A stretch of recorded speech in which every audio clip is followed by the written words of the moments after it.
Dans cette vidéo, nous allons voir comment créer un jeté entre plusieurs mailles au point endroit.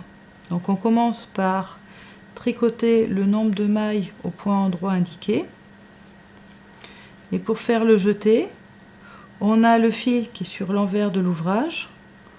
On va faire une boucle en commençant par mettre le fil par-dessus l'aiguille. On entoure l'aiguille et on ramène le fil derrière l'ouvrage par-dessous l'aiguille.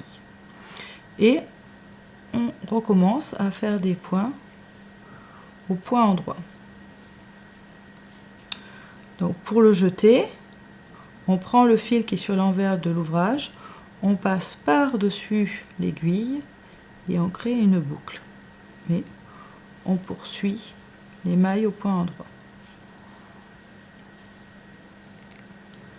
Donc on voit qu'on a créé deux nouvelles boucles sur l'aiguille, une ici et une là. Alors, de l'autre côté,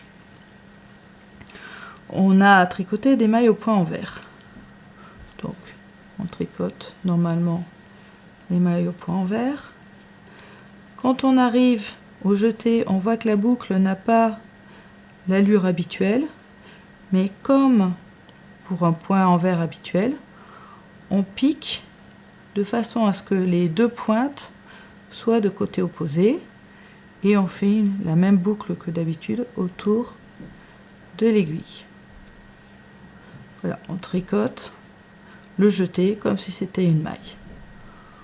On fait les différents points envers et quand on rencontre le jeté, à nouveau on pique de façon à ce que les pointes soient dans des directions opposées et on fait une boucle autour de la maille, de l'aiguille comme d'habitude.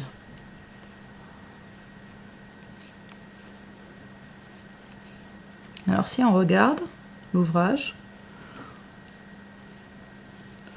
on voit apparaître deux trous et au-dessus il y a une maille normale qui correspond chacune à une augmentation, à une maille supplémentaire.